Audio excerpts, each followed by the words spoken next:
Eu me volto nesta manhã para a carta do apóstolo Paulo aos Colossenses, no capítulo de número 3, e versículo de número 22 em diante. Colossenses capítulo 3, versículo 22, essas palavras: Vós, servos, obedecei em tudo a vossos senhores segundo a carne, não servindo só na aparência como para agradar aos homens, mas em simplicidade de coração, temendo a Deus. Bem, queridos, antes de lidar com o texto diante de nós, eu gostaria de dizer que nós voltamos nesta manhã a estas mesmas palavras, este mesmo ensino. No último encontro que nós tivemos aqui no Dia do Senhor, nós estávamos lidando com essas palavras do apóstolo Paulo, dirigida aos crentes, aqueles que se encontram nesta esfera social do trabalho, seja como empregados ou empregadores, e o nosso objetivo é voltar mais uma vez a este tema. Eu creio que é necessário nós fazermos isso. Muitos irmãos não estiveram aqui, nós não conseguimos gravar esta mensagem, muitas pessoas solicitando novamente que lidássemos com ela, muitos e-mails também, e eu creio que por causa disso talvez seja a intenção realmente do Espírito Santo que nós lidemos novamente com esse tema.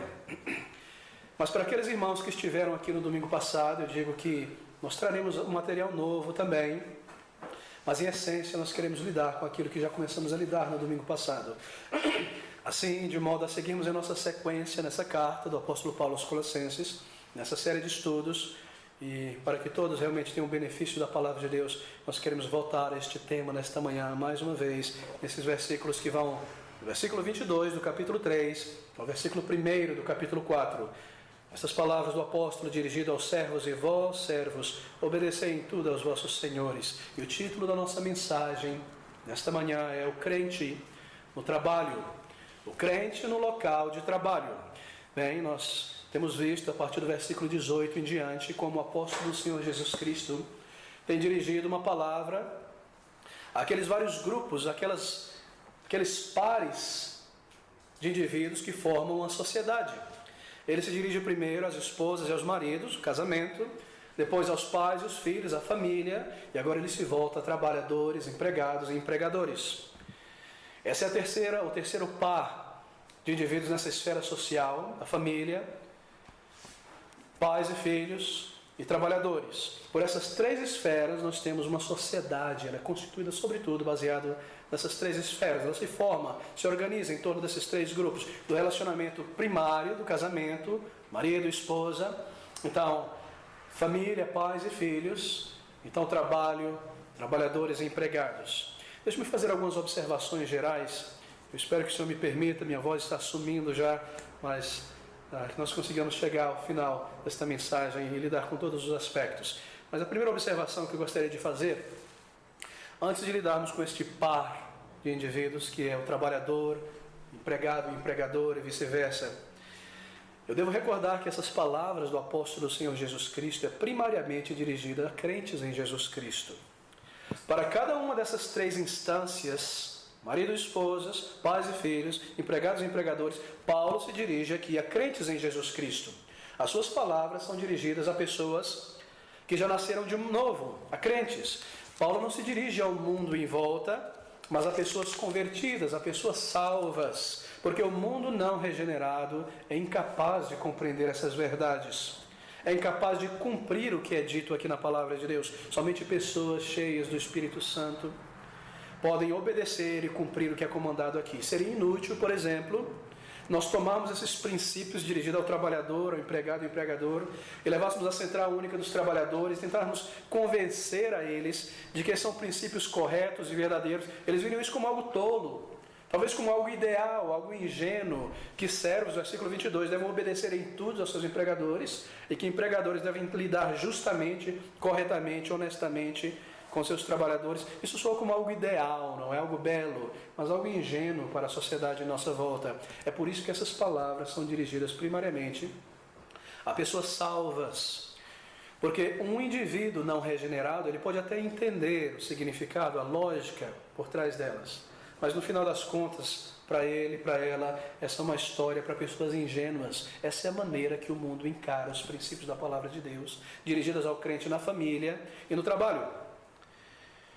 Assim, nós entendemos que Paulo está se dirigindo a uma igreja, ele se dirige a indivíduos que nessas esferas sociais, família, no trabalho, são primariamente ou primeiramente crentes em Jesus Cristo. Essas são palavras dirigidas a pessoas que um dia já foram salvas.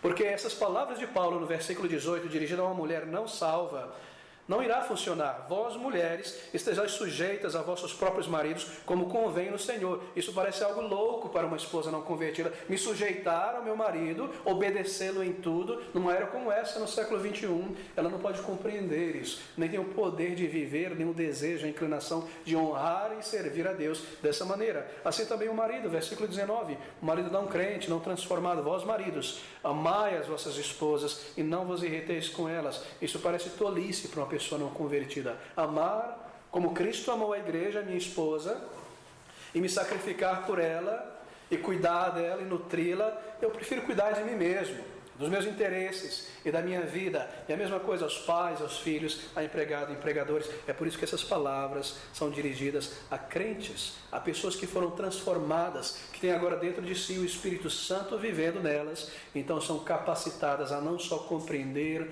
como a amar, a desejar viver estas verdades, e são capacitados para isso. O que está implícito em cada um desses comandos, do versículo 18 em diante, é que a pessoa que recebe essa exortação, ela possui um relacionamento com Deus, porque ela nasceu de novo, a sua natureza foi transformada, a sua perspectiva foi transformada, ela é uma nova criatura. Paulo se dirige a pessoas a respeito das quais é verdade dizer que as coisas velhas já passaram e que tudo se fez novo. E assim, esse relacionamento dessa pessoa com Deus está implícito em cada uma dessas exortações, do versículo 18 ao versículo 25, e ao capítulo 4, versículo 1. Observe como há um elemento vertical em cada um desses comandos. Paulo se dirige a relacionamentos, marido e esposa, pais e filhos, empregados e empregadores, algo horizontal, mas em cada uma dessas exortações, há um elemento vertical do relacionamento desse indivíduo com Deus, seja um marido ou uma esposa, seja um pai ou um filho. Observe, versículo 18. Vós, mulheres, estejais sujeitas a vossos próprios maridos. Observe agora, como convém no Senhor, porque você é uma crente. Isso é conveniente que assim seja. Versículo 19. Vós, maridos, amai as vossas esposas e não vos irriteis contra elas. E Paulo, em Efésios, adiciona: amai as vossas esposas como Cristo amou a igreja. É porque você está em Cristo e tem um relacionamento com Ele que você vai agir dessa maneira para com a tua esposa. Há sempre um elemento vertical do relacionamento desse indivíduo, seja a esposa ou o marido, com seu Deus. A mesma coisa aos filhos, obedecer aos pais, porque isso é conveniente, convém no Senhor. Então, versículo 22, vós, servos, obedecei tudo a vossos senhores, segundo a carne. Lá no final do versículo, temendo a Deus. Há sempre um elemento vertical em cada um desses relacionamentos horizontais. E essa é a verdade que nós vemos aqui. Porque, queridos, se você experimentou a conversão em Jesus Cristo, se você é uma pessoa que pode hoje afirmar ter nascido de novo, antes de ser um marido, antes de ser uma esposa, antes de ser um empregado ou um filho, você é um crente em Jesus Cristo, você é um filho, uma filha de Deus. E essa verdade haverá de influenciar e refletir na maneira como você age como marido, como esposa, como filho, como empregador. Essa é a verdade que está aqui diante de nós. Esse é o ponto central. Antes de ser um trabalhador, você é um crente em Jesus Cristo. A verdade que se destaca continuamente nessas questões, em todos esses relacionamentos possíveis que nós podemos estabelecer neste mundo, seja no comércio, comprando algo ou vendendo algo, em casa como um filho, como um marido, uma esposa, a verdade que se destaca em cada um desses relacionamentos é que é um ponto de partida em cada um deles, há uma verdade a priori, e o fato é que você primeiramente tem um relacionamento com o teu Deus, que neste mundo você é um crente em relação com o teu Criador, antes de ser um marido, antes de ser uma esposa, antes de ser um empregado ou empregador. Você é um crente em Jesus Cristo, e conforme você vive neste mundo, passa por essas estruturas sociais provisórias, porque essas coisas são provisórias para esta vida, você segue por elas como um crente em Jesus Cristo, em teu relacionamento com o teu Criador. Você lembra-se do seu propósito para a tua existência. Esse é o propósito para a nossa existência. Talvez você já tenha lido o Catecismo de Westminster, aquele catecismo menor, um pequeno livrinho que resume aquelas perguntas bíblicas para ensinar crianças e adultos. Perguntas como esta. A primeira das perguntas é esta: qual o significado ou propósito da sua existência, de Deus ter criado você e te colocado neste mundo? E o catecismo responde da seguinte maneira: o propósito da sua vida ou existência é glorificar a Deus e desfrutar dele para sempre. E de fato é exatamente isso. Para isso nós fomos criados e colocados neste mundo. E o Senhor Jesus Cristo ensinou sobre isso. Enquanto nós vivemos neste mundo como crentes em Jesus Cristo e nos envolvemos nessas estruturas provisórias, trabalho, etc., o nosso propósito primário, o elemento essencial, é que nós estamos aqui para glorificar a Deus em tudo o que fizermos e desfrutar dele a cada momento. O Senhor Jesus Cristo ensinou exatamente isso. Cristo, ele sempre lidou com os homens e mulheres, tendo em vista esse aspecto. Muitas vezes, pessoas vinham a Jesus Cristo com perguntas de relacionamentos horizontais. O meu relacionamento para com o governo, pagar imposto ou não pagar imposto, com a minha esposa, etc. A resposta do Senhor Jesus Cristo para cada um desses casos sempre incluía um elemento espiritual do seu relacionamento vertical como marido, como cidadão para com o teu Deus, o teu Criador. Cristo nunca apenas respondia à questão primária dessa vida somente, mas ele trazia o aspecto do propósito da existência daquele indivíduo. Como é que você está vivendo como um empregado, sendo um crente, como um marido, sendo um crente? Nós temos um exemplo claro sobre isso, lá em Mateus capítulo 22, e o versículo 15, eu gostaria que você abrisse nesse capítulo. Mateus capítulo 22, o versículo 15.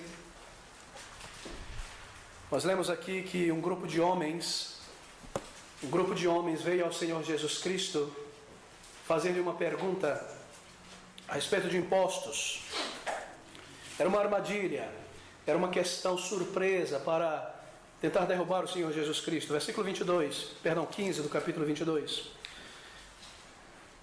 Então, retirando-se, os fariseus consultaram entre si como surpreenderiam Jesus, isto é, em alguma palavra. O objetivo era surpreendê-lo, uma armadilha. E enviaram-lhe os seus discípulos dos fariseus, com os herodianos, dizendo a Jesus: Mestre, bem sabemos que é verdadeiro e ensina o caminho de Deus segundo a verdade, e de ninguém te dá, porque não olhas a aparência dos homens. Bajulação terrível deles. Diz-nos, pois, que te parece? Vamos ao assunto, Senhor. O que te parece? Responda essa pergunta. Uma pergunta de relacionamentos humanos, horizontais. É lícito, é correto pagar o tributo a César ou não? É lícito ou não pagar o tributo a César? A propósito, o objetivo dessa pergunta armadilha era o seguinte: havia uma multidão ali de judeus, havia romanos e havia muitos judeus. Se Jesus dissesse não é lícito pagar o imposto a esses opressores romanos, os herodianos, discípulos de Herodes, colocariam Jesus contra o Império Romano e assim ele seria morto, preso. Se ele dissesse sim, é correto pagar o imposto, o povo se voltaria contra ele, que se sentia oprimido pelos impostos dos gentios romanos. Esse era o objetivo, essa era a arapuca dessa questão. Mas eles não sabiam que estavam lidando com o Senhor da Glória. Diz-nos, pois, que te parece, é lícito pagar o tributo a César ou não? Uma questão horizontal de relacionamentos humanos entre os cidadãos e o seu governo. Jesus, porém, conhecendo a sua malícia, disse: por que me experimentais, hipócritas? E agora vem a resposta: mostrai-me a moeda do tributo. E eles lhe apresentaram o dinheiro. E ele disse-lhes: de quem é esta efígie, esta imagem escrita? E essa inscrição, este nome?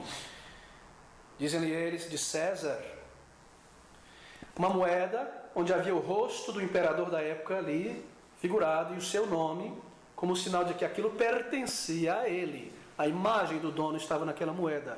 E a resposta do Senhor Jesus Cristo, tão conhecida é essa: então dê a César o que pertence a César, e a Deus o que é de Deus. E o Senhor Jesus Cristo aqui, ele está respondendo também uma pergunta que não lhe foi feita. A pergunta daqueles homens, relacionamento horizontal, cidadão e governo, é: Senhor, eu devo pagar ao governo um imposto? Cristo responde: dê a César o que é de César. Então ele responde a eles uma pergunta que eles não fizeram: dê a Deus o que é de Deus.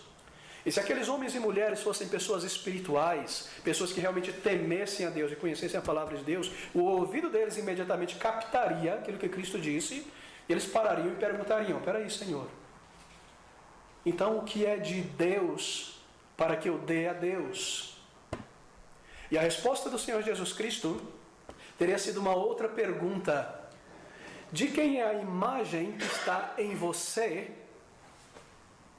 Dê a Deus o que é de Deus. Você pertence a Deus. É a imagem dele que está em você. E é exatamente este o tópico das palavras do apóstolo Paulo. Se você é um marido ou uma esposa, se você é um filho, um pai, um empregado ou um empregador, em cada um desses relacionamentos horizontais, provisórios para esta vida somente, o mais importante, ou o principal, eu devo dizer, é o teu relacionamento com o teu Criador. Você foi criado para a glória de Deus e para desfrutá-lo para sempre.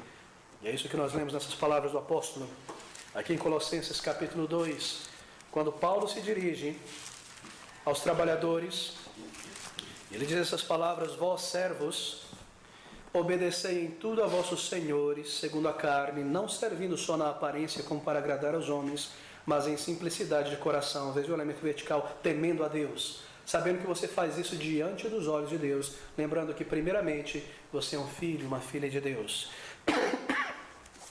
Nós vemos isso em toda parte da palavra de Deus. Porque a coisa mais importante em nossos relacionamentos horizontais nesta vida é o nosso relacionamento com Deus, querido.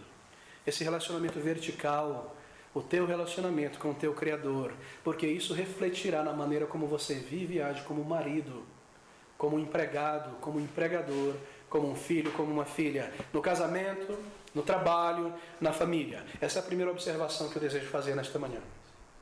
E uma outra observação importante é essa. Outras coisas que essa palavra de Paulo, dirigida a esses três pares de relações, nos recorda é isto: que o nosso cristianismo neste mundo, o nosso relacionamento com Deus deve envolver a nossa vida por inteiro, afetar todas as nossas relações sociais. O senhorio de Cristo não deve se restringir apenas ao domingo. Cristo é o Senhor de um crente quando o crente está na igreja, quando o crente está em casa como marido, como esposa, e no trabalho também. Cristo é o Senhor deste crente. Em toda e qualquer esfera de relacionamentos sociais que nós travamos neste mundo, seja comprando algo, vendendo algo, passando em algum lugar, lidando com pessoas, nós mantemos em vista que nós somos filhos de Deus. E que as minhas palavras, os meus atos, a minha postura deve refletir exatamente isso. Essa é a segunda observação. A verdade permanente é que você é um salvo em Jesus Cristo. E que teu Senhor é o teu Senhor, e o senhorio de Cristo deve dominar o teu comportamento e as tuas escolhas, é porque para Ele nós devemos prestar conta ao final de nossas vidas, de tudo quanto fizemos no corpo, por palavras ou por ações. Bem, querido, tendo estabelecido esses dois princípios importantes, viver para a glória de Deus, o senhorio de Cristo em nossas vidas, eu creio que nós podemos agora seguir nesse versículo. Versículo 22, do capítulo 3 de Colossenses. Uma palavra dirigida aos servos. Vós, servos, obedecei em tudo a vossos senhores segundo a carne, não servindo só na aparência. Vós, servos. A quem Paulo está se dirigindo aqui, queridos? Ele diz: vós que servem, vós servos. Bem, nesse ponto, como mencionei antes, a nossa tradução em língua portuguesa ela não é muito feliz, porque ela não traz o verdadeiro significado dessa palavra traduzida servo. Paulo está se dirigindo aos escravos. Esse é o termo grego aqui. Vós, doulos, escravos. No mundo grego romano, haviam pelo menos 6 palavras, alguns dizem mais, para se dirigir aos escravos. E havia uma palavra que era utilizada para se referir àquele indivíduo, aquele homem ou mulher, que não possuía qualquer direito diante da lei. Ele era apenas um instrumento, um escravo. Diante da lei romana, o possuidor, o seu senhor, possuía todos os seus direitos sobre aquele indivíduo e ele não possuía absolutamente nenhum. Ele poderia ser espancado, ele poderia ser morto, ele era apenas uma propriedade. Muitos consideravam, filósofos romanos, um escravo como um mero animal, um pouco melhor que um animal, porque um cavalo, uma vaca não fala, mas o escravo fala. Essa era a concepção daquele mundo. Obviamente há exceções a isso, certamente. Muitas exceções de senhores que lidavam com seus escravos como filhos. Não confunda a escravidão da antiguidade com a escravidão moderna, europeia e africana. São bem diferentes, mas o princípio está aqui. Vós, escravos, haviam trabalhadores assalariados, Haviam servos assalariados, contratados no mundo grego e romano também, mas Paulo não se dirige a estes trabalhadores, ele se dirige primariamente aos escravos, pessoas que perante a lei romana não possuíam direitos. E a escravidão era universal naquele período. Haviam mais escravos do que pessoas livres no Império Romano. E você deve se lembrar que muitos crentes em Jesus Cristo, na igreja, os Colossenses, os Efésios, em toda parte, eram literalmente escravos. Eles viviam e trabalhavam como pessoas que pertenciam a outra pessoa. Nós temos o caso de Filemon, por exemplo, a carta escrita a Filemon. Bem, a pergunta se levanta imediatamente no coração e na mente dos irmãos. Pastor, é a Bíblia a favor da escravidão? Está a Bíblia dando suporte, sancionando a escravidão? Bem, queridos, pense da seguinte maneira. Paulo está aqui, alguns irmãos dizem, nós percebemos com clareza, escrevendo aos escravos, servos, obedecem tudo aos seus senhores, e aos senhores, capítulo 4, versículo 1, fazei o que for de justiça e equidade a vossos escravos, servos. Será que a Bíblia está dando suporte, justificando a escravidão?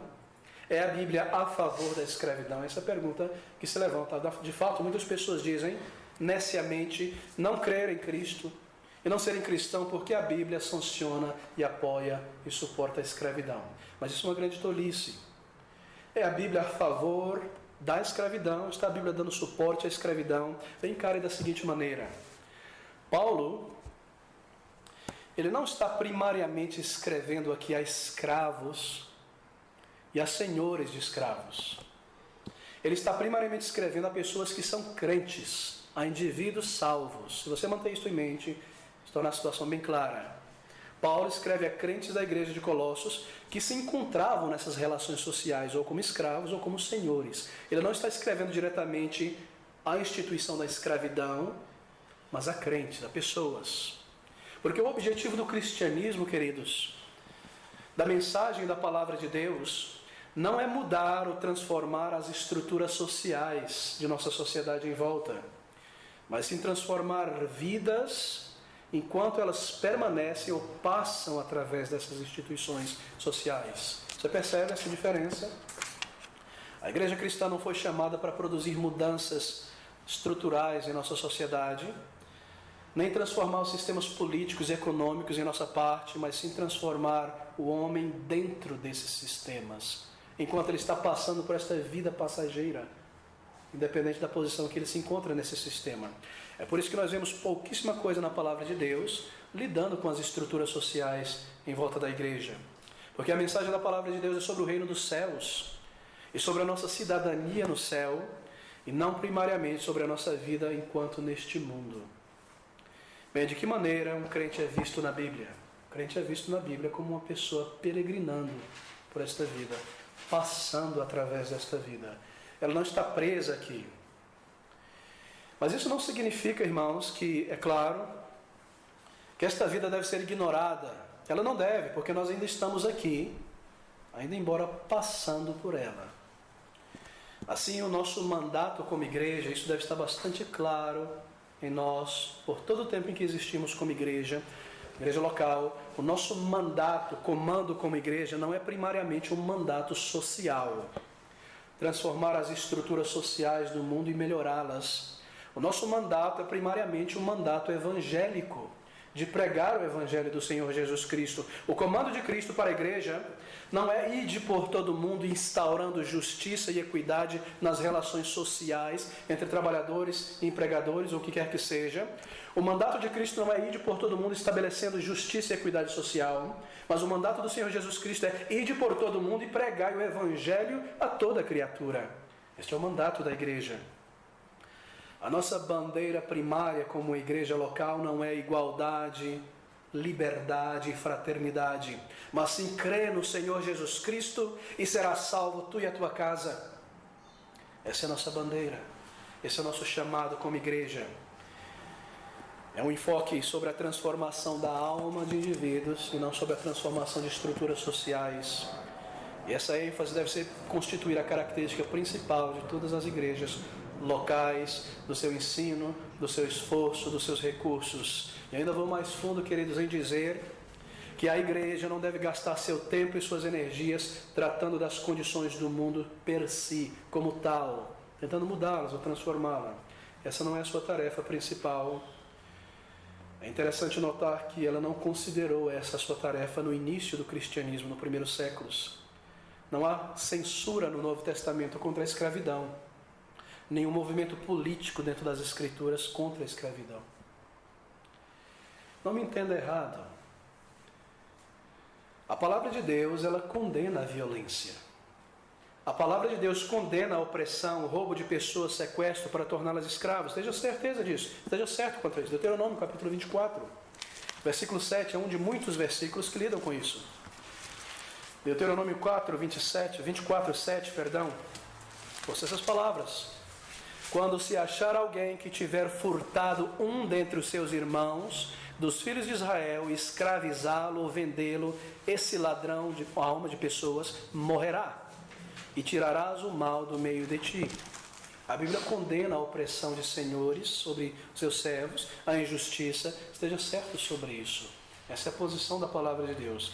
Mas eu reitero que a função da igreja não é tratar das condições sociais como tais, mas sim como a maneira pela qual o cristão, crente, deve agir nas condições sociais existentes, e o modo pelo qual ele deve se conduzir e se portar como um crente, seja um servo, um escravo, seja um senhor. Nós jamais devemos perder o enfoque da igreja do Senhor Jesus Cristo. Nosso enfoque é o nosso relacionamento com Deus, enquanto nós vivemos nessas estruturas sociais, ou tentamos, como indivíduos, mudá-las. E aqui eu menciono a diferença entre igreja e indivíduos.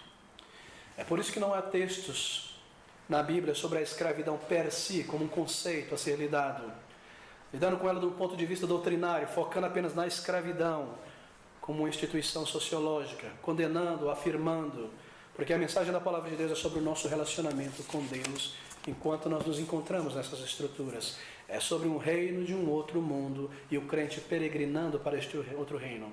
Assim, amigos, se nós nesta manhã não pudermos dizer que o nosso principal interesse é nosso relacionamento com Deus, então seja o que quer que nós creiamos, seja qualquer que seja a nossa bandeira política, econômica ou social, tipo de governo ou legislação que nós suportamos, tudo será irrelevante. Tudo será segundo plano. Se nós não pudermos dizer que nós vemos a nossa vida neste mundo como algo temporário, passageiro e fugaz, então nós estamos errados e nós perdemos o foco como crentes em Jesus Cristo. Mas eu devo me apressar a dizer algo mais. Que embora a Bíblia não condene a escravidão, tampouco a Bíblia justifica ou desculpa a escravidão. Você não vê também este outro lado da moeda na Bíblia. Você não vê uma defesa apologética desse sistema na palavra de Deus. Você não vê a Bíblia justificar a escravidão, nem também desculpar esse sistema, que você vê a Bíblia lidar com crentes em suas diversas relações sociais, seja como um escravo ou como um livre. Vós, servos, obedecei a vossos senhores, vós, senhores, fazei o que for de justiça e equidade aos vossos servos. Assim, a dedução que nós tiramos disso, primariamente, é que a tarefa da igreja é evangelizar e levar pessoas ao conhecimento de Deus, e depois, tendo feito isso, ensiná-las a viver sob Deus e sua vontade como seu povo. A igreja não está aqui para reformar o mundo, porque esse mundo não pode ser reformado. A função da igreja é evangelizar e pregar o evangelho a homens cegos, presos, escravos do domínio de Satanás e do pecado, e não tentar mudar os seus corpos, as suas instituições sociais, primariamente. Esse é o chamado da igreja. Isso deve estar diante dos nossos olhos continuamente como igreja local, pregar Cristo Jesus.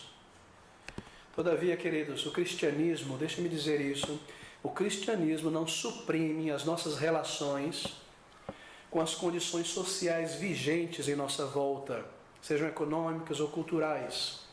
O cristianismo ele não suprime a nossa relação com as condições sociais, políticas, econômicas em nossa volta. Isso não significa que o crente individual, o cristão individual, como cidadão de um país, de uma cultura específica, não deva se preocupar em melhorar as suas condições sociais. E essa é a distinção. A função e o objetivo da igreja, o crente, em suas esferas sociais como indivíduo. A igreja, em sua missão e mandato, alcançar almas com o evangelho, o crente individual em suas esferas de trabalho e de influência, influenciando o mundo, transformando-o. Perdão, irmãos. O crente individual, ele nunca deve agir ou viver como uma ilha, isolado. Ele nunca deve viver isoladamente no seu local de trabalho, família ou vizinhança. Isso não significa que o crente, como um cidadão, no país em que ele esteja, ele não tem o direito de tomar parte no melhoramento das circunstâncias e condições em que ele, sua família e amigos vivem. Não, ele tem o direito, sim. De fato, é assim que tem acontecido, não é? Ao longo da história, onde há igrejas bíblicas sãs, que entendem a palavra de Deus e mantêm o seu foco evangélico, essa igreja tem alcançado milhares de pessoas. E crentes em Jesus Cristo nessas igrejas, sendo influenciados pela palavra de Deus, o que eles fazem? Eles começam a examinar a sua realidade em volta, na vizinhança, no trabalho, e a transformar essas realidades. A igreja cuida para não perder o seu foco e manter o mandato evangélico e alcançar almas e edificar os santos. E você, como crente individual, revoluciona o mundo, porque você tem a verdade em tuas mãos. Isso é certo, isso é correto, isso é bom. Esse é o ensino da palavra de Deus. A palavra de Deus não denuncia a escravidão, nem tampouco justifica ou desculpa a escravidão, porque ela não está lidando com as estruturas sociais, mas com o indivíduo, conforme nessas estruturas. Não espere que a igreja se levante para impor a lei mosaica no mundo, ou o sermão da montanha, porque essas são coisas dirigidas a pessoas que nasceram de novo. Somente um salvo que tem o Espírito de Deus pode compreender e viver coisas espirituais. Então, um pouco eu disse, a Bíblia mantém o status quo das estruturas sociais. Ela cuida primeiro do homem, de sua alma, salvar o pecador. E assim esse homem salvo, sabe o que ele faz? Influenciado por esse ensino da palavra de Deus, essa mulher salva, transformada, influenciado pelas doutrinas da palavra de Deus, ele começa a examinar e observar a realidade em volta.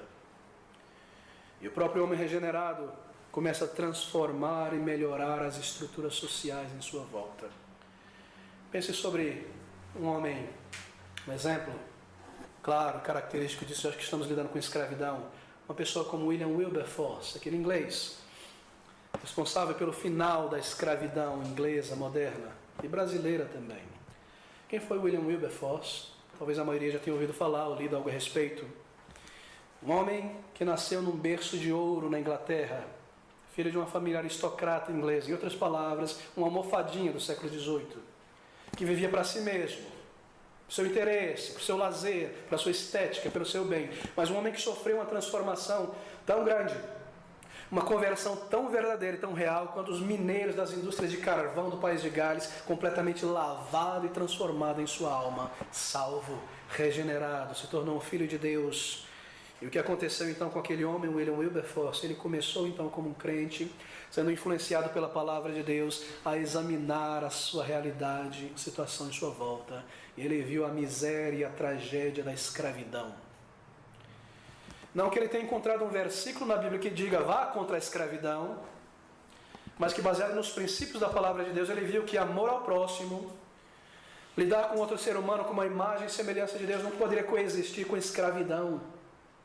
E assim ele começa a agir, e a se mover, e a mover pessoas, e a lidar com o parlamento inglês, até que por fim, pelo seu esforço, pela graça de Deus, a escravidão inglesa chega ao seu fim, nas colônias inglesas, obviamente, e por consequência da Inglaterra tendo acabado com a escravidão no Brasil chegou ao seu fim por força e pressão da Inglaterra sobre a princesa Isabel.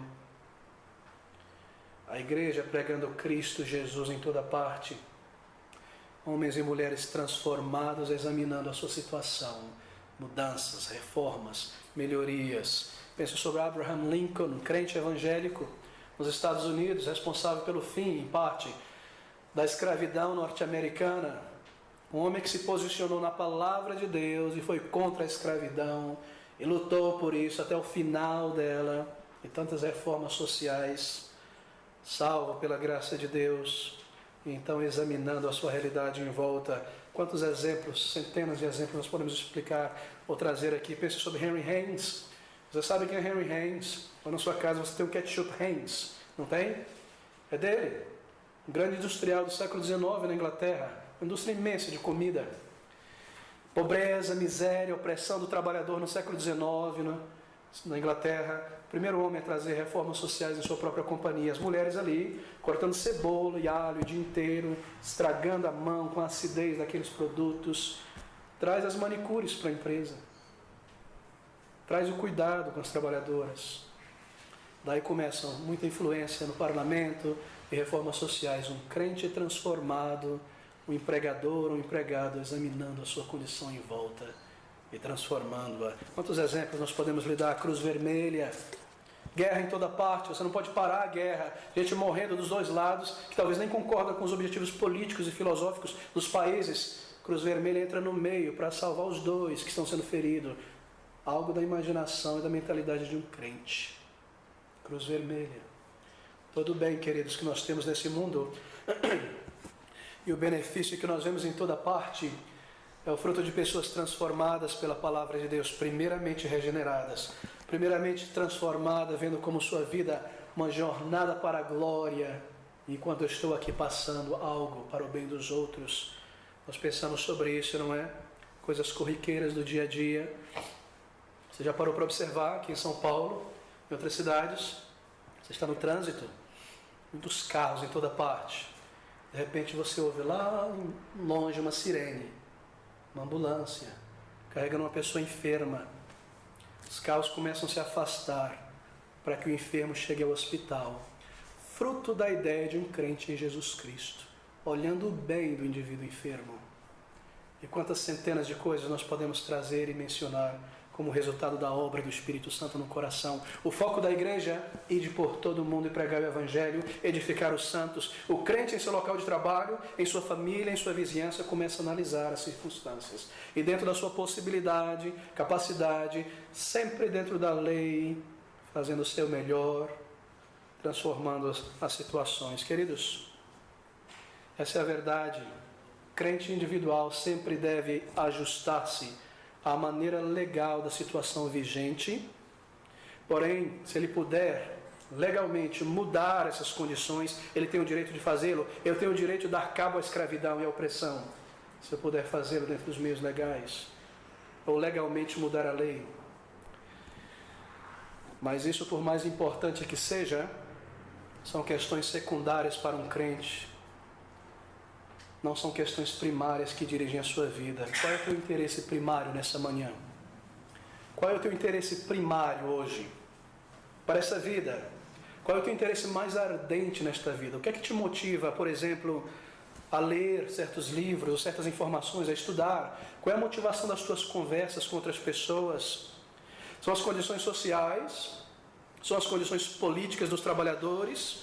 Econômicas? As condições em que você e a sua família se encontram, ou o seu relacionamento com Deus, a sua jornada para a eternidade, as pessoas que você está alcançando, o quanto você tem crescido na palavra de Deus. Querido, se você estiver envolvido com as suas condições sociais, econômicas e políticas atuais, a tal ponto que essas coisas te agitam na alma e você perde a paciência, se amargura, porque você está envolvido com elas, e em um determinado momento você começa a colocar pessoas naquele grupo, e do outro lado desse grupo de interesse social, e eu desse lado, aquelas pessoas do outro lado econômico ou cultural, e você não consegue mais evangelizá-las, nem lidar com elas, nem falar com elas, porque elas estão do outro lado do espectro político que você pertence. Então eu devo te dizer que em algum momento você se afastou da posição neotestamentária, você perdeu a perspectiva bíblica em algum momento da tua conversão.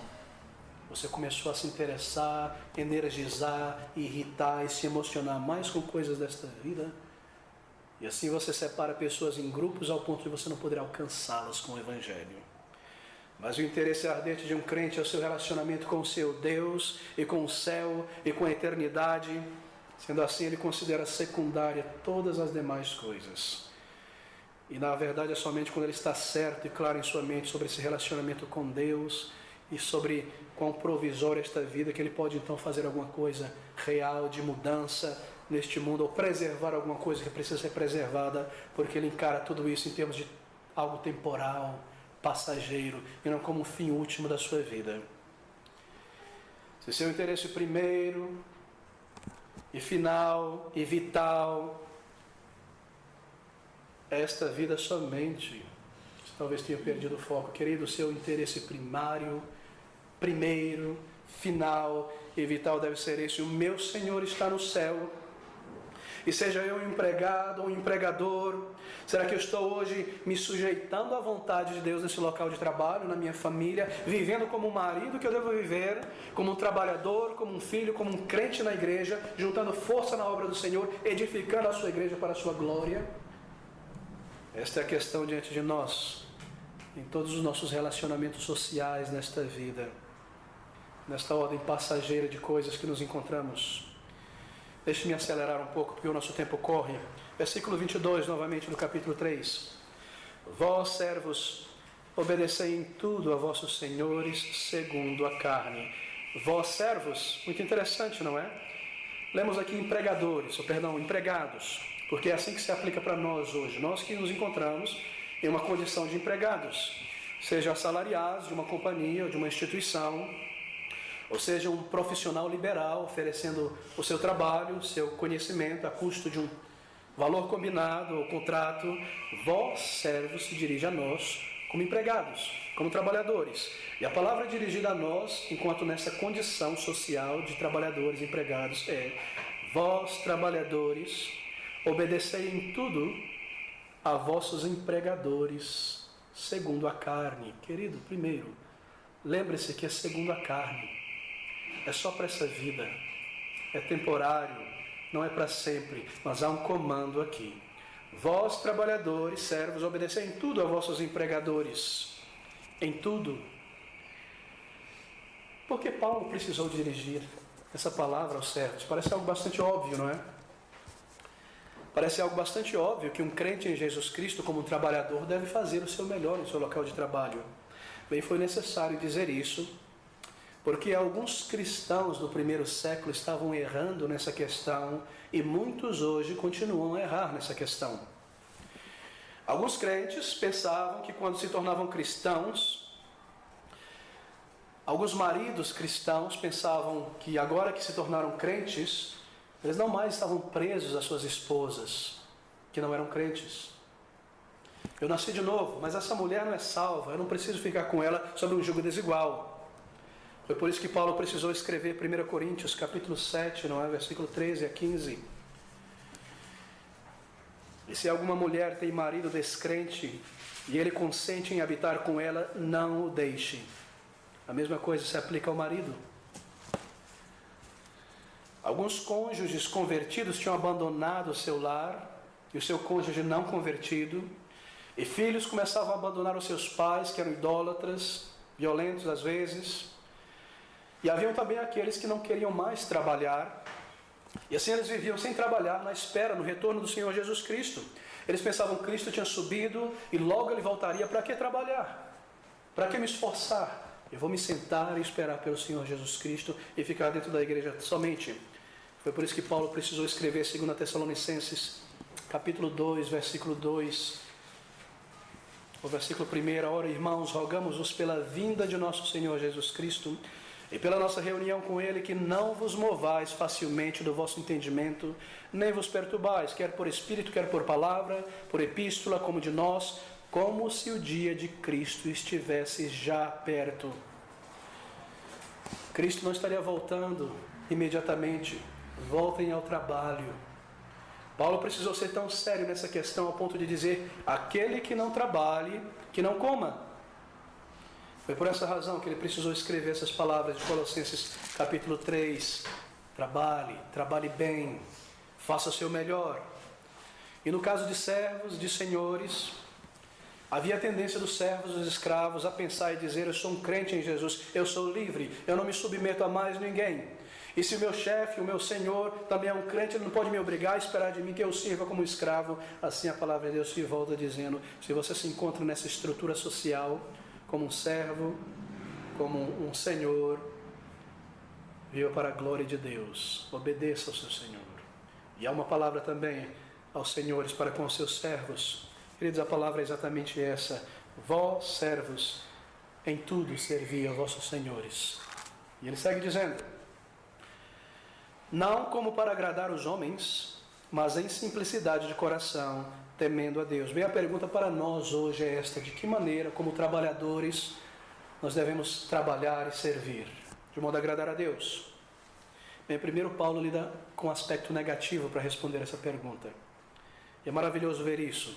Primeiro ele nos diz como não trabalhar, como não servir, e depois ele passa a nos dizer como servir. Essa resposta à pergunta tem um lado negativo e um lado positivo. E eu estou seguindo exatamente a visão de Paulo para ser bíblico aqui, não é minha divisão, começar com algo negativo. Mas, queridos, é muito bom que nós ouçamos negativas. E aqui está o elemento negativo: não servindo somente na aparência como para agradar aos homens. Essa frase inteira é a tradução de uma palavra só: servir de vista. Não servindo de vista apenas. Bem, isso é algo que todos nós conhecemos, não é? Paulo diz: vós, trabalhadores, servos, obedecei em tudo a vossos senhores, segundo a carne, não servindo só na aparência como para agradar aos homens. Servir de vista, trabalhar de vista. Nós conhecemos isso muito bem, não é? Significa que o crente trabalhador ele não deve trabalhar somente com seus olhos no seu chefe, no seu supervisor. Há um tipo de empregador, ou de empregado, melhor dizendo. Há um tipo de trabalhador que, seja o que quer que ele faça, em que trabalho ele esteja, ele só trabalha com o olho no seu chefe. Vendo se o chefe está por perto e vigiando. Vendo se o chefe está chegando na companhia ou se aproximando. Quando ninguém está observando, ele não faz nada, ou faz o mínimo possível. Mas quando o chefe está por perto, então ele trabalha árduo e dá a impressão de que é diligente. E essas palavras são dirigidas a um trabalhador, dizendo: não sirva, não trabalhe apenas de vista, não servindo apenas na aparência, como para agradar aos homens. Servir de vista é exatamente isto. O crente nunca deve se portar dessa maneira, fazendo o mínimo possível que ele acha ser compatível com o seu salário. O apóstolo está condenando esta atitude, que se preocupa em meramente ficar sem problemas e fazer só o que é necessário diante dos olhos do chefe. Somente manter as coisas funcionando, não dar o seu melhor. Uma atitude que não tem interesse pelo trabalho. Fazer o mínimo. A pessoa só trabalha se está sendo vigiada. Parece que você tem que arrancar o trabalho dela. Ela não produz. Mas essa é uma atitude que é totalmente incompatível com o crente em Jesus, que trabalha para a glória de Deus, que faz o que faz diante dos olhos do Senhor. O que fazer então, queridos? Esse é o lado negativo, o que não fazer. Não trabalhar só de aparência. Agora pense comigo. Paulo poderia trazer uma lista muito grande desses problemas negativos, dessas coisas negativas que um crente pode fazer no trabalho. Mas o fato de que ele isola só isso, nos mostra que talvez esse seja o problema principal de trabalhadores. Não é verdade? Trabalhar somente à vista. O que fazer então? Observe o método do apóstolo Paulo. Como eu disse, ele nunca começa, ou melhor, ele nunca se contenta apenas com um aspecto positivo. Muita gente insensata não gosta de ouvir negativas. Contudo, o mundo está como ele está hoje, por essa razão. As pessoas não observam as negativas. Mas quão importante para nós é que nos seja dito o que não fazer, como também o que fazer. E Paulo agora passa a nos dizer o que fazer. Não servindo de vista, segundo a carne, não seguindo só na aparência, como para agradar aos homens, mas veja, em simplicidade de coração, temendo a Deus. Esse é o lado positivo, simplicidade de coração. O grego quer dizer com coração uno, não dividido. O coração único. O que em termos práticos quer dizer fazer o teu trabalho com foco. O foco não está dividido, ele está uno. Trabalhar com foco naquilo que você está fazendo, concentração, não divisão de pensamentos, não distração. Significa que nós devemos fazer aquilo que está diante de nós com uma atenção não dividida. Nosso objetivo deve ser fazer o melhor trabalho possível para de fato fazê-lo da melhor maneira possível. Esse é o nosso chamado durante o tempo em que nós nos encontramos fazendo aquele serviço para o qual nós fomos contratados, temos que fazer por necessidade. Você vê isso em toda parte, o foco dividido. A pessoa está te atendendo no caixa e você está conversando, pedindo informação e o celular está na mão, o WhatsApp. É, sim, etc. WhatsApp, é, sim, etc. E talvez te dê uma informação errada, um foco dividido. Você está pedindo informação para uma pessoa no computador, sentado na frente dela, ela olha sorri para ti e a outra página da internet está aberta, ela brincando. Informação mal passada, trabalho mal feito, denegrindo a imagem da companhia, perdendo recursos, roubando o tempo. Você vai a um consultório médico, está ali o celular do indivíduo do lado da mesa, ele ouvindo as suas preocupações e um sinalzinho ali no celular, pim, pim, uma mensagem do WhatsApp, do Facebook, e a pessoa doida para pegar e tenta te despedir rapidinho para que você vá embora e ela volte às suas fotos e as suas coisas que lhe interessam. Um foco dividido, um trabalho mal feito que pode resultar em prejuízo, em problema para o paciente, uma má imagem à empresa, porque se você é um consumidor inteligente, você percebe essas coisas. Vós, crentes, trabalhadores, enquanto você se encontra nessa condição social, obedecei em tudo a vossos senhores. Se aquilo que o teu patrão te pede está dentro daquilo para o qual você foi contratado, faça o que você deve fazer. E faça isso com o coração unido, colocando as tuas mãos naquilo para fazer o teu melhor, como quem tem que apresentar isso diante do teu Senhor Celestial, porque esse é o elemento principal. A tua vida com Deus. Nós vemos isso continuamente na palavra de Deus, não é? Cabe a um trabalhador, crente em Jesus Cristo, independente de quem seja o seu empregador, pelo tempo em que você se encontra nesse trabalho, dedicar-se totalmente ao seu trabalho, servir ao patrão enquanto esse é o teu trabalho. O crente não faz um trabalho de vista, porque esteja o seu chefe por perto ou longe, ele sabe que ele tem um testemunho de Jesus Cristo, onde quer que ele se encontre. Ele faz com um só olhar, ele deve concentrar-se na sua tarefa diante de si. Queridos, deixe-me ir mais fundo nessa questão. Não use o tempo de trabalho que lhe foi designado, pelo qual você é pago, nem mesmo para evangelizar. Talvez isso soe só chocante ao ouvido de um crente. Porque esse não é o momento para você fazer isso. Você vai acabar dando mau testemunho nesse momento. Claro, há profissões em que conforme você trabalha, você pode testemunhar. Se você é um dentista, você tem os ouvidos da pessoa cativa, ela não vai abrir a boca ou fechar a boca para dizer, não concordar com você. Se você é um barbeiro, um cabeleireiro, você tem todo o tempo ali para conversar e testemunhar. Mas você está no escritório, entre pessoas que estão trabalhando, e há um horário a se cumprir as questões. Tome cuidado que você não esteja roubando de homens para tentar agradar a Deus. Deus não precisa disso. Cumpra o seu trabalho. E no momento certo, onde há uma opção, um contexto em que te permite, ali você fala de Cristo. Mas saiba que o teu testemunho já está correndo. Enquanto você está fazendo o teu trabalho, você está sendo observado. Porque se você faz mal feito, e com preguiça, e passando a perna no chefe porque ele não está por perto, você acha que alguém vai te ouvir quando você começar a falar de Cristo para ela, para aquela outra pessoa no intervalo do café ou do lanche? Não se engane, as pessoas observam. Assim, enquanto estiver diante de você, no horário, dentro do contrato, faça aquilo que você deve fazer. Como um trabalhador, faça para a glória de Deus. Isso nos chama a atenção para uma grande falha, não é? As pessoas muitas vezes fazem o seu trabalho de má vontade. Elas dão a impressão que fazem a contragosto. E só fazem porque são obrigados a fazer. Porque se não pudessem fazer, não faziam. Não há nobreza no que fazem. O trabalho parece que tem que ser arrancado da pessoa. Pode um crente viver e agir assim? Amigos, o apóstolo Paulo diz que nós não devemos trabalhar dessa maneira. É isso que ele está falando aqui. Vós, servos, obedecei em tudo a vossos senhores segundo a carne, não servindo só na aparência como para agradar aos homens, mas em simplicidade de coração. Veja, temendo a Deus. Não temendo ao chefe, não um medo mórbido, senão ele não vai me qualificar e me subir nessa escada social do trabalho, mas temendo desonrar a Deus. Temendo não honrá-lo e manchar o testemunho de Cristo. A maneira que nós fazemos o nosso trabalho deve ornar o nosso testemunho. É sobre isso que Paulo também fala a Tito, lá no capítulo 2, versículo 9. Exorta os servos que se sujeitem a seus senhores e em tudo agradem, não contradizendo, não defraudando, antes mostrando toda boa lealdade, para que em tudo seja um ornamento da doutrina de Deus, nosso Salvador. Não use o papel da sua companhia para imprimir coisas pessoais. Nem os recursos da tua companhia, ao menos que não tenha sido autorizado para fazer coisas dirigidas à igreja, ao Senhor.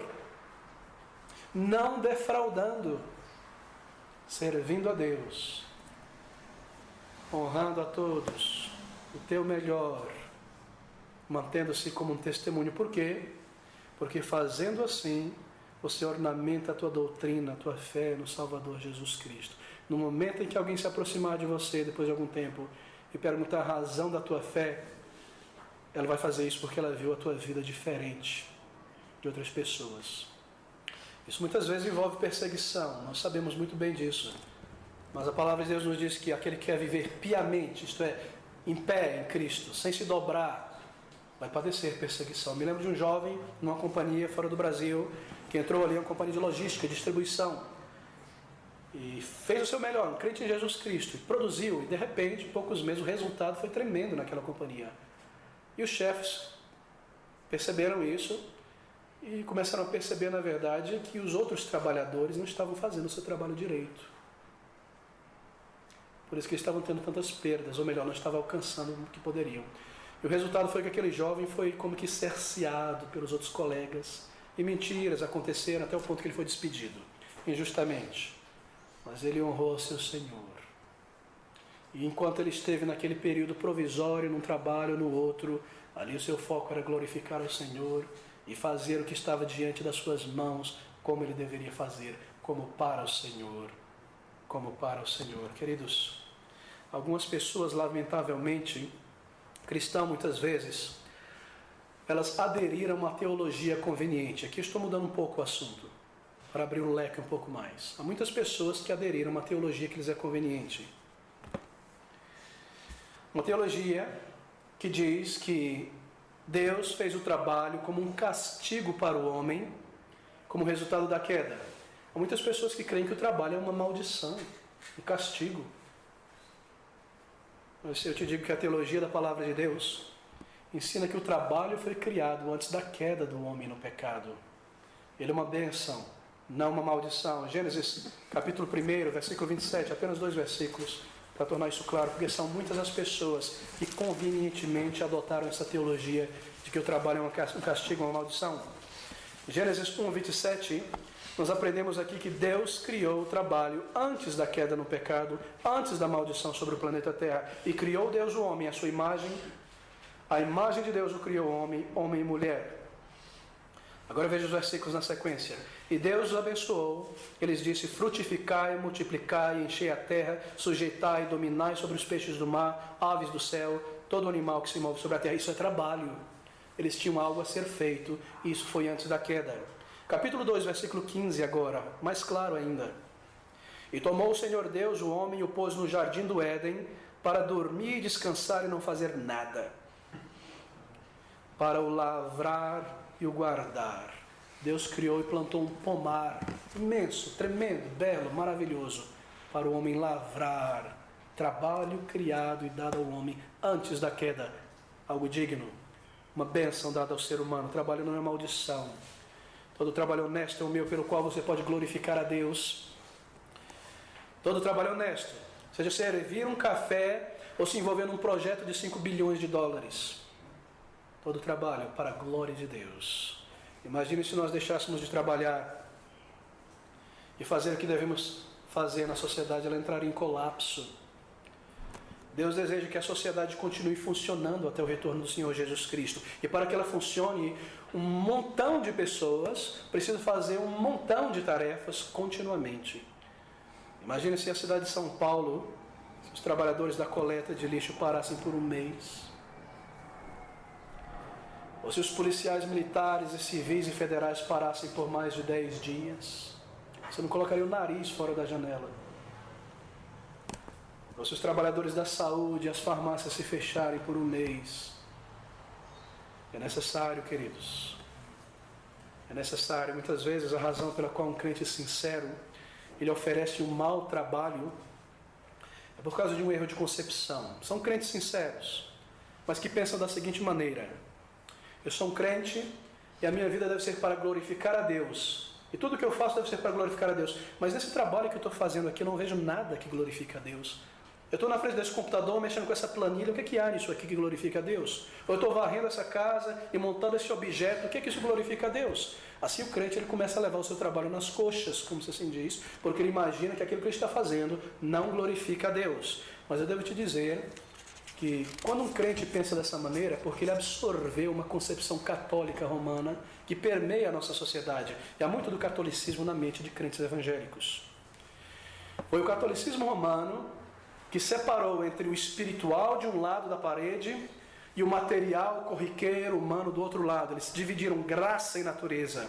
Quando na palavra de Deus nós vimos graça e natureza andarem de mãos juntas. E assim eles disseram: uma pessoa para servir a Deus, somente glorificar e viver para Ele, tem que ser um monge, uma freira, ou um padre, viver por inteiro, cada dia, cada segundo, voltado para o espiritual. E o restante das pessoas que trabalham manualmente, fazem qualquer outra coisa, não estão vivendo para a glória de Deus. E você vê esse tipo de linguajar refletido entre muitos reformados, não é? Os leigos e o clero, coisa desse tipo. Mas, queridos, essa é uma falsidade. Trabalho abençoado e entregado por Deus ao ser humano. Onde quer que você se encontre, você trabalha para a glória de Deus. E ali você serve a Ele. Ali você se envolve no que você está fazendo, porque você tem um testemunho no teu local de trabalho.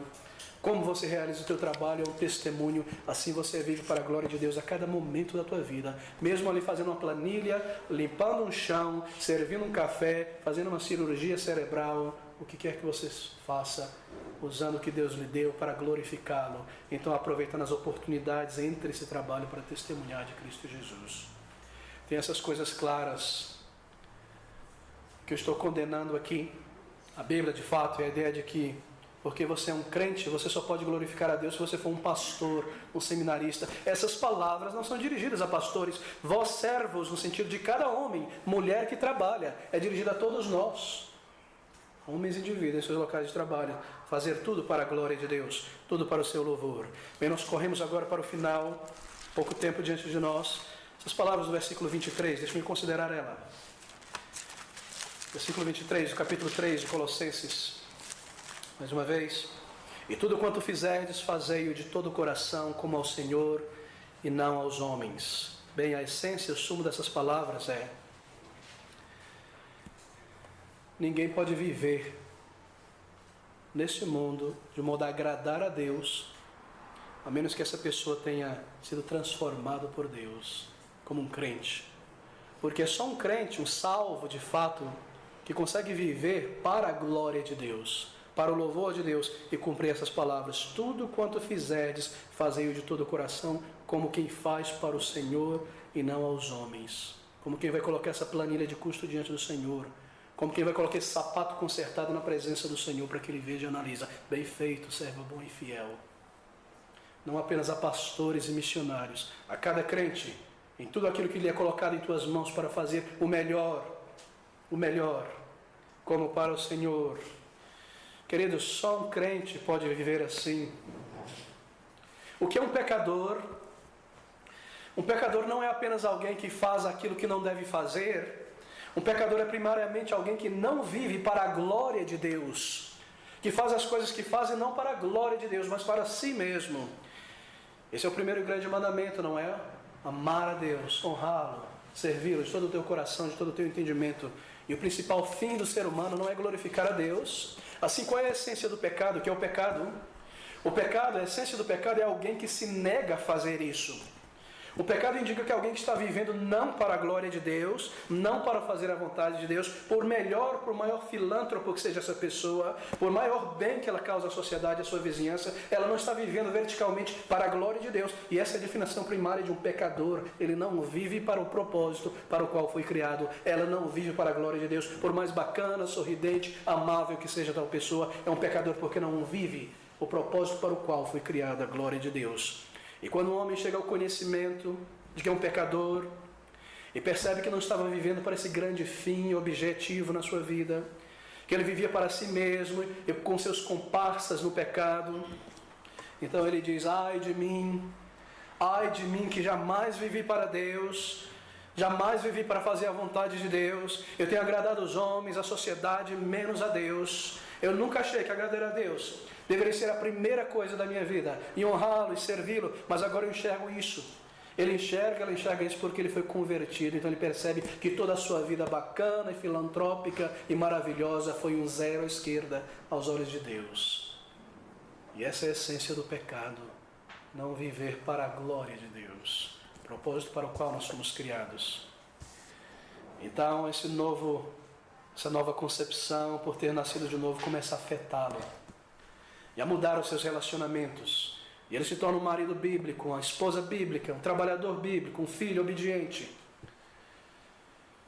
Assim, queridos, quando você se levantar amanhã de tua cama e se preparar para ir por trabalho, se você é um trabalhador da indústria, um médico, um advogado, um pedreiro, uma dona de casa que tem as suas tarefas cotidianas a serem realizadas do início ao final do dia, um empregado doméstico, um motorista de táxi, o que quer que você faça, quando você se levantar amanhã, você dirá a si mesmo, incidentalmente, eu sou empregado daquele homem, daquelas pessoas, daquela mulher, mas de fato, na verdade, eu sou um servo, um escravo do Senhor Jesus Cristo.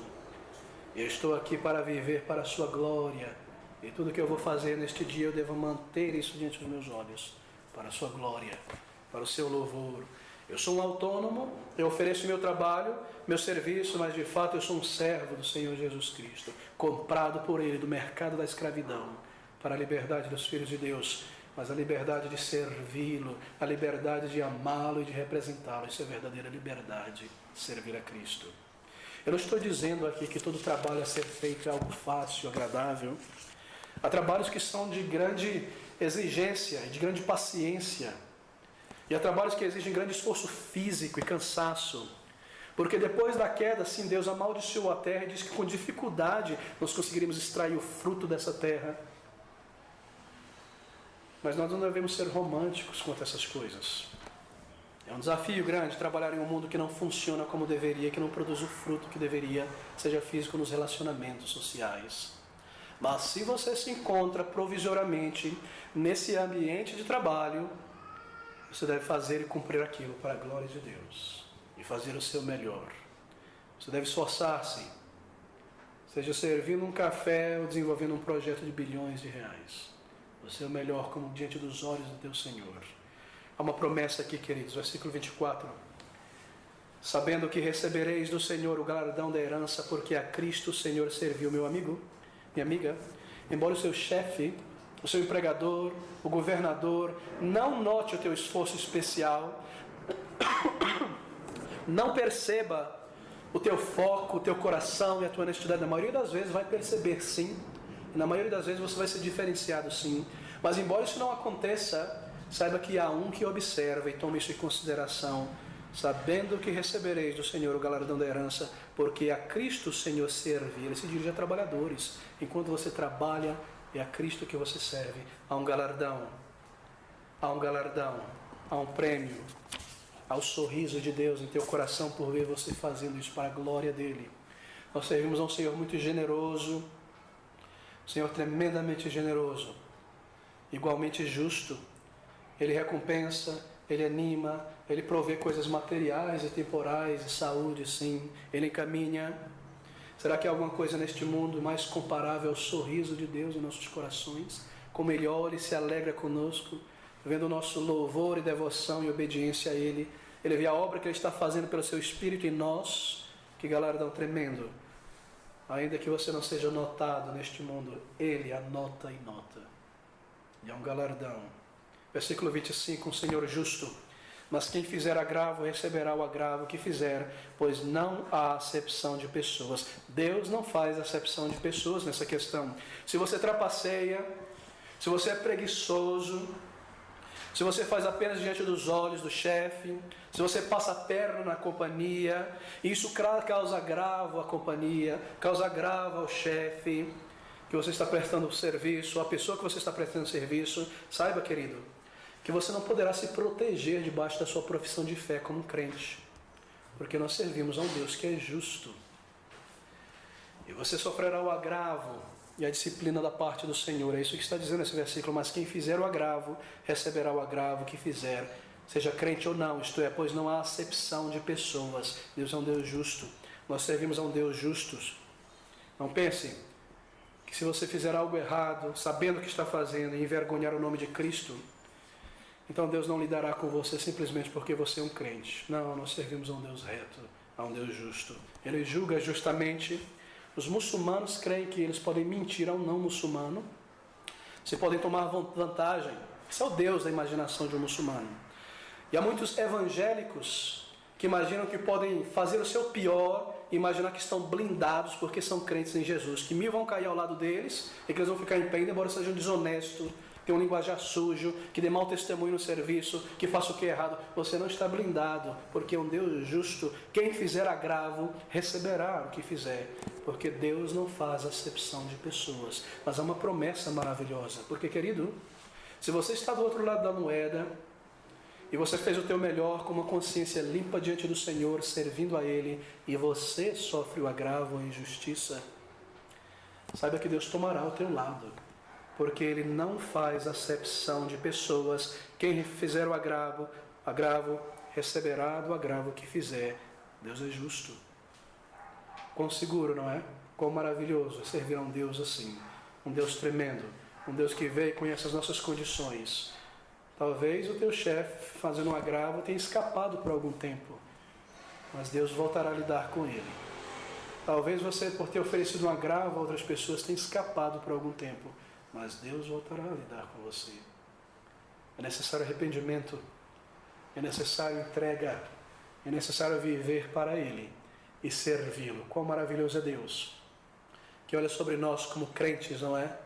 E lida conosco com tamanha compaixão e lembra que somos pó. Há uma promessa por trás dessas palavras. Um Deus maravilhoso, um Deus justo. E eu termino com essas palavras dirigidas ao empregador, porque é necessário. Versículo 25, o versículo 1, na verdade, do capítulo 4. Vós, senhores, fazei o que for de justiça e equidade a vossos servos, sabendo que também tendes um Senhor no céu. Quão maravilhosas essas palavras. Aqui está o balanço da palavra de Deus. Essa é uma das provas que esse é um livro divino. Você não encontra isso no mundo. Você encontra no mundo uma palavra aos empregados, uma palavra bem diferente aos empregadores muitas vezes, não é? Mas aqui nós encontramos palavras de equidade, e as palavras são essas: senhores, fazei o que for de justiça, fazei o que for de equidade a vossos servos. E lá em Efésios capítulo 6, versículo 9, as palavras se tornam ainda mais claras. Capítulo 6, versículo 9: vós, senhores, fazei o mesmo para com eles, um coração unido, um foco, cuidando do teu empregador. O mesmo, fazei o mesmo, não há diferença diante de Deus. Por acaso você se encontra nessa posição de empregador? Por acaso você se encontra nessa condição de empregado? Mas diante de Deus não há diferença. Fazei o mesmo. Ele exige justiça, equidade de empregadores para com seus empregados. Deixa-me tornar isso algo bem claro, com exemplos mais simples. Quem está incluído aqui nessas palavras? Vós, senhores, fazei o que for de justiça. Bem, qualquer pessoa, qualquer crente que se encontra na condição de alguém que detém os meios de produção ou de alguém que recebe o trabalho de alguém que vai lhe pagar. Se você é o chefe, o supervisor, não quer dizer apenas o proprietário da empresa, alguém que tem autoridade sobre outras pessoas, ou alguém que recebe um trabalhador autônomo, um profissional na sua casa, e você vai pagá-lo por um serviço, um encanador, um pedreiro, alguém que lhe presta um serviço e você está esperando o melhor e observando. Está incluído aqui, vós, senhores. E nós nos encontramos em ambas as categorias o tempo todo, não é? A maior parte das vezes como trabalhadores, mas muitas vezes como senhores, empregando alguém, supervisionando outra pessoa, essas responsabilidades. Assim essa palavra é dirigida a cada um de nós. E o princípio é este: justiça e equidade. Deixa eu dar um exemplo. Você contrata alguém para fazer um trabalho para você, um pedreiro, por exemplo. E você se senta e combina com ele, mostra o trabalho, combina um certo honorário para um número de horas e para um período de trabalho. E aquilo foi estabelecido entre você e ele. Nesse momento você é o patrão ali, o chefe, a pessoa que está empregando outra pessoa. Mas ao longo do dia de trabalho, lá vai o encanador, o pedreiro fazer o seu serviço, e o que você faz? Você começa a adicionar outros pequenos trabalhos. Faz isso para mim também. E faz mais aquilo para mim também. Troca esse cano, troca essa lâmpada. Isso não estava incluído no combinado. E chega o final do dia, vem um trabalhador, e ele diz: olha, certas coisas foram adicionadas. Não, isso é coisa pequena, deixa de lado, não quero saber. E você reivindica o que lhe é de direito, como trabalhador. Talvez o outro, como empregador, diz, não, nós não combinamos nada disso. E assim, maliciosamente, você rouba da pessoa que você contratou, adicionando aquilo que não tinha sido combinado. Vós, senhores, fazei o que for de justiça e equidade, balança, equidade, para com aqueles que vos servem. Porque Deus não faz acepção de pessoas. Eu tenho observado isso em toda parte. As pessoas combinam algo, elas já sabem muitas vezes que haverá mais serviço a ser feito, o trabalhador não percebeu isso ainda. Então, aos poucos, elas vão adicionando e o trabalhador se vê obrigado a fazer aquilo que não foi combinado. E sabe o que elas dizem? Elas chamam isso de tirar o maior benefício possível do dinheiro empregado. E se vangloriam da sua malícia, porque são pecadores. São pessoas que não estão vivendo para a glória de Deus, que estão contratando alguém, se esquecendo que os olhos do Senhor estão sobre elas e acompanhando o seu testemunho. É por isso que não conseguem viver estas palavras e a malícia dirige os relacionamentos. Mas isso não cabe a um crente em Jesus Cristo transformado. Há pessoas que tomam vantagens de outras simplesmente pela menor capacidade intelectual daquela pessoa, por saber que ela não percebe certas coisas no contrato, e assim tira vantagens e vantagens e vantagens. Se você conscientemente, como um crente, sabe com o que você está lidando, tome cuidado. O comando é fazer aquilo que é de justiça e equidade. Como poderia jamais um crente, servindo ao Senhor e vivendo debaixo dos seus olhos para a sua glória, viver desta maneira? Queridos, o nosso testemunho está em xeque. E o nosso Deus, que não faz acepção de pessoas olhando sobre nós. Como empregador, você usa de astúcia? Tome cuidado com isso. Abandone os caminhos do mundo, porque você nasceu de novo e Jesus Cristo é o teu Senhor no teu local de trabalho. Eu termino por aqui. Que tipo de empregado sou eu? O empregado que Paulo descreve aqui? Que tipo de prestador de serviço sou eu? Que tipo de chefe, de empregador sou eu? Imagine quando todos os crentes evangélicos dessa pátria começarem a viver aquilo para o qual foi chamado. Isso será uma revolução nesse país, tão grande. Porque há tanta desonestidade, mentira, erro, criminalidade, e ao mesmo tempo o movimento evangélico cresce. Porque é uma falsidade muito grande no meio evangélico. Pessoas não convertidas e pessoas que não se submetem ao senhorio de Cristo. Hoje você encontra um evangélico um mau profissional. Hoje você encontra um evangélico desonesto. Recentemente me disseram que muitos bancos não fazem empréstimos a pastores. Incrível, não é? Quando há 15, 20 anos atrás você era um pastor, você não precisava nem assinar no papel. Só o fato de ouvir que você é um pastor. Será que esse movimento evangélico, nossa parte, tem trazido algum resultado na sociedade em que nós vivemos? Eu me lembro desse crente, esse pastor evangélico, neopentecostal. Seu filho tinha o seu nome. Mesmo nome, exatamente o mesmo nome. O filho sofreu um acidente, ele foi acompanhar o filho para o hospital, e chegando no hospital, ele lembrou que o filho não tinha seguro de saúde, e que ele tinha. Então o que ele fez? Ele pegou o cartão de seguro de saúde e pôs no bolso do filho que estava deitado na maca, para ele usar depois o nome dele. Deus me iluminou e eu fiz isso. Eu enganei a sociedade. Eu passei a perna, e Deus vai me blindar, porque eu sou um filho do rei. Que tipo de trabalhador é você? Que tipo de empregador é você? Fazendo o seu melhor para a glória de Deus, para a honra do Senhor. Nosso chamado é deixar uma marca indelével de um cristianismo verdadeiro nessa sociedade. Enquanto nós estivermos desse lado do céu, o mais importante é o nosso relacionamento com o nosso Senhor e Salvador Jesus Cristo. O mais importante é o que façamos, o que nós temos que fazer diante de nós, como para Ele, para glorificá-lo em tudo, para o seu louvor. E assim nós devemos viver. E Ele nos abençoará, Ele nos usará, e Ele glorificará o seu Filho.